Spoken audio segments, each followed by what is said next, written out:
Good afternoon, everybody, and welcome to edition number 5 of Behind Fine Wine, where we interview people from within the world of wine. And today, I'm very excited to be welcoming a good friend, my guest, Jay Ginsberg of Ginsberg+Chan from Hong Kong. How are you? Welcome. Thank Good you. to see you, buddy. You too. And what we're going to do today, while we chat, because Jay's a very special guest, we're going to have a bottle of 71 La Tache. So hopefully this is good. It's got a bit of a low fill. I'd Corvin it quite a long time ago to make sure it was fine, but let's hopefully make sure that it's still fine. So I'm going to chat with you a little bit while I use the Durand to open this up, because I don't want to push a cork into a La Tache. No. So you and I met. So Jay owns and operates a company called Ginsberg+Chan, which is one of the premier retailers of fine wine in Hong Kong. In fact, you won an award for that. What was the award you won, Jay? 2 awards, actually. Best New Artist at the Grammys? 2 years in a row. That was Beyonce. Drinks Business, which is a UK publication. You're probably familiar with it. Very Drinks much. Business magazine. They had, every year they have their awards at the London Wine Fair. And in 2016, we won the Fine Wine Merchant of the Year. Oh, that's great. Which was amazing experience. And the next year we won it for Fine Wine Merchant of Asia in 2017. When you and I met, this was like the fine wine business was not your first. Like when you were in Canada, you moved from Toronto. Yeah. To Hong Kong, and got into the business there. What was the catalyst for that? How did you wind up in? I'm struggling a little bit with my Durand. Do you want me to get that? Don't ever emasculate me like that. So what was the catalyst for that? We decided to move to Hong Kong in what was GFC, financial crisis. Yeah. In 2008. Our kids were young, and we decided to go on a new adventure. I was in real estate. The other half of the company and my wife, Mandy Chan, we decided in 2008, let's go do something different. And her parents had moved back to Hong Kong, so we decided let's go take the kids to Hong Kong, and we had an opportunity to explore the wine market with basically we had the idea with a friend of ours to go into the wine business. Yep. And we thought it would be a 2-year thing, and we'd come back to Canada. This was what was going to tide us over. Sure. In Hong Kong. And look at, you know what? That might have been one of the only corks I haven't gotten open in one shot with the Durand. Look at that. I know. I'm very saddened by that. It's really going to reflect poorly on my podcast. Wow, look at the color on this thing. I know, very, very dark. So, but you wound up in the business in Hong Kong, and I'm going to wind up pushing that cork in. You wound up in the business in Hong Kong, liked it. Obviously, you're doing very well at it, and decided that's going to be your. So we started off. Actually with a really broad portfolio. But we got there in right at the beginning of 2010 when the fine wine market was just taking off in Hong Kong. So we quickly pivoted into focusing on the fine wine market. I don't know if you remember, but Bordeaux was really taking off at the time. Bordeaux was the one, right? Bordeaux was the wine. It was the wine that everybody wanted to drink in Hong Kong. And so that basically was what got us started.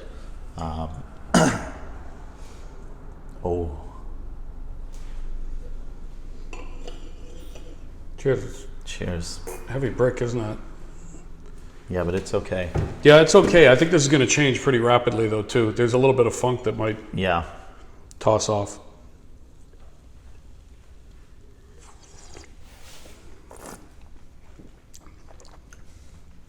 Yeah, that'll be great, and I think that's going to get better.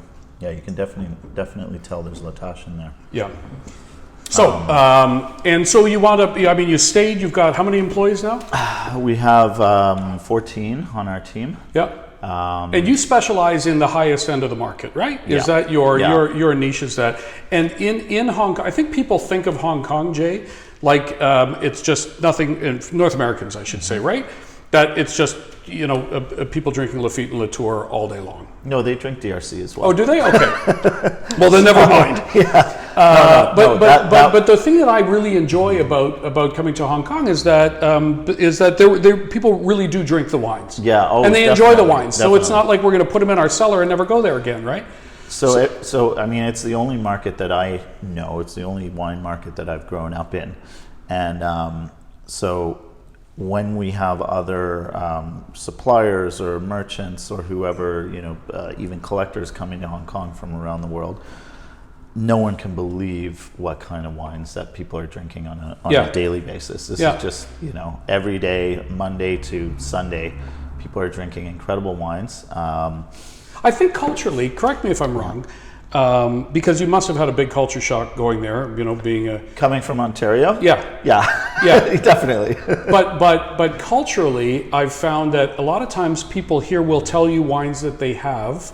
Yeah. But that's but there it's I'll share the wine with you. Yeah. I'm not going to show you that I have a 71 La Tache. Yeah. We're going to open a 71 La Tache. Yeah. And therein lies a pretty big difference culturally between the two. Yeah. I found.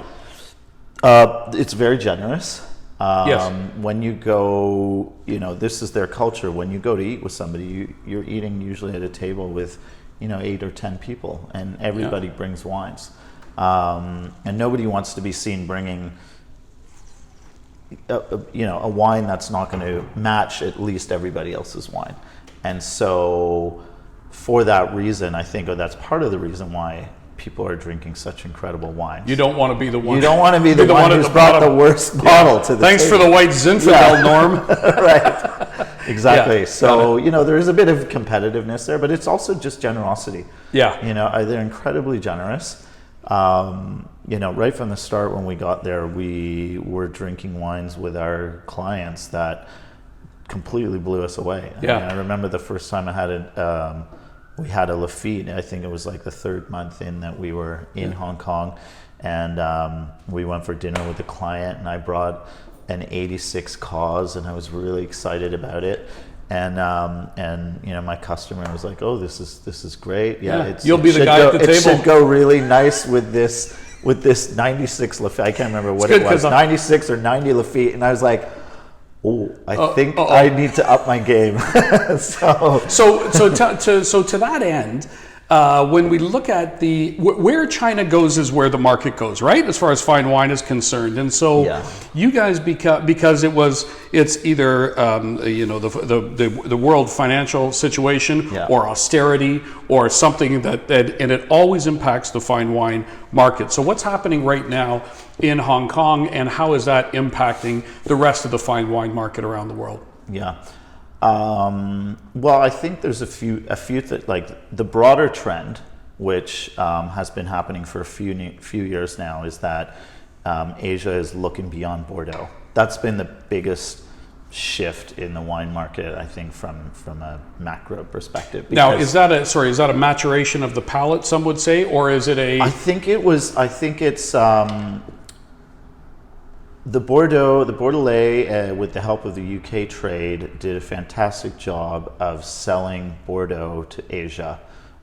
It was a premium product. There was lots of it, and the model in terms of en primeur and selling by the case and a lot of volume and stuff really worked for many years. Yep. Now you're at a point where people just have. They don't need 5 pallets of every first growth every year. Yeah. They're never going to drink it. Yeah. And people have, I think, not gotten bored of drinking Bordeaux. I mean, that's too crass, but the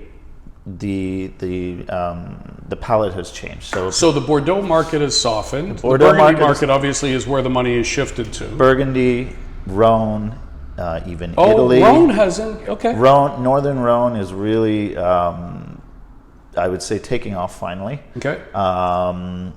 More northern than southern. Yeah.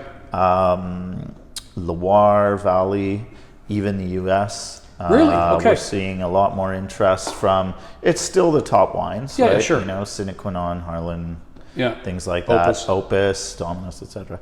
But the palette is broadening, which is good. That is good, because otherwise you've got Healthy. that narrow niche. Now Jay, I had met originally because we were moving a lot of wine through our U.S. Facility into other U.S. retailers and things like that for all these Canadians that were looking to liquidate some of their collection, pardon the pun. And so Jay was one of our favorite guys that we would go to move collections. So we were always kind of looking and seeing what's happening in Hong Kong. And then as far as we could, to consult to our clients and know what we may want to acquire, and so that's been a really good partnership, I think, over the last. It's been a long time. Yeah, it's been like 10 years or something by now. Yeah, close. So the shift now becomes more over to Burgundy, but Burgundy, unlike Bordeaux, of course, to your point about 5 pallets, you've got tiny allocations of not very much. So how do you manage that? How are you? Well, finding the wines is the challenge. Yeah. And finding them in quantity that can satisfy the market. We get requests from people, I'd love to get, 20, 30 cases of La Tache from you, It's, by the way, speaking of La Tache, it's opening up. It really is opening up, and I just got a big thing of tea, like a green tea on it that was really nice. Yeah, Sorry. No, the intensity on that actually is stunning. Yeah. So finding the wines has been a challenge, but we've been lucky. We pivoted to Burgundy.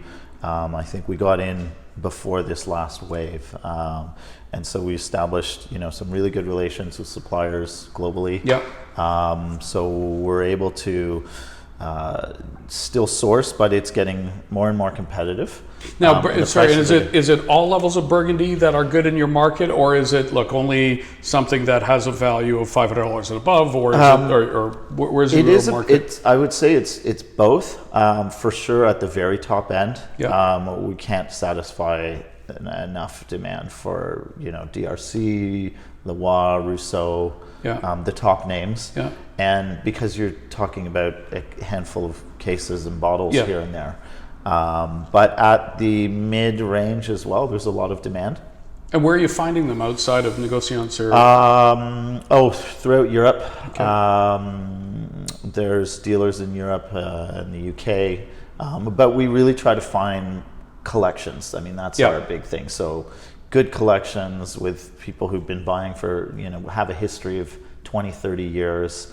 And for collections that haven't moved. Well, and we're the same, because I want to walk into the guy's cellar. I want to have a conversation with them and understand how they've been collecting and look at it and check the temperature systems. And I mean, you're never going to know every single bottle. We're going to back it up no matter what, but you'll never know every single bottle. But we do the same. I want to see and touch, and chances are, I mean, we've been in the business 15 years. If I don't know them yet, then we certainly have people in common that we know. Sorry to cut you off, but if you work with somebody who's been buying for 20, 30 years, you tend to know that the wine hasn't moved. Yeah. Right? It hasn't had a lot of owners, which is what you're looking for. Well, and that was always the reason why we liked sourcing from Canada, is because we don't have a market. We don't have a secondary market, a material secondary market. Yeah. And so it doesn't move. Mm-hmm. It's not in a trunk in Boca Raton somewhere for an afternoon. It's, it's come in from the winery and it sits here, and that's it, right? Mm-hmm. And so what's your growth? Where are you guys, how are you going to grow your company? Well, our growth, you were mentioning other countries in Asia. So actually we're seeing a lot of demand regionally from places like Vietnam, Philippines, Korea is very strong. The number of collectors coming out of these countries is growing. So are those, because I know the bane of our existence is always how to move this product, which is not only perishable but very delicate and taxed heavily depending on where you go. Well, we're not shipping to these other countries. They're coming to us in Hong Kong. Oh, is that right? Because Hong Kong is the only jurisdiction in the world that is tax-free on wine. Right. And so there's the infrastructure to support collecting. It already exists there. It was since 2008 when they got rid of the taxes. The number of wine storage facilities grows every year. Some of the best facilities in the world are in Hong Kong. Yeah. So a lot of these collectors, say from the Philippines, will have accounts at the warehouses in Hong Kong. They'll buy from us, they'll keep them there, they'll pull them out when they come to Hong Kong to wine and dine, or maybe hand carry a bottle or two back to their countries. Oh, okay. But it's a big number. Yeah. It's a big number. Oh, that's interesting. And Hong Kong is definitely the hub for that. Yeah. Yeah. I wouldn't mind actually. I was mentioning to you before that I'm going to be in Hong Kong in September. Yeah. And I wouldn't. I'd like to see a warehouse operation. I'd be curious to see some of these storage facilities. Sure, I've got some sure. other clients there who are doing exactly that. So that'll be interesting things to see. And so. In your business is growing mostly geographically, right? I mean, it's not like your focus is always going to be at the high end of the scale to obviously a very particular clientele. And what is it that makes you guys successful, Jay? I think what has made us successful since the beginning has been our focus on service. There's no shortage of competition. Yeah, I imagine it's a bit of a bloodbath from where you are. Especially in Hong Kong. Yeah. So what sets us apart is the quality of our wine, our service, our ability to deal with, any issues that come up. Yeah. And the breadth of our collection. I mean, we've got you've seen the list. It's pretty huge. So there's something in there for any taste or occasion.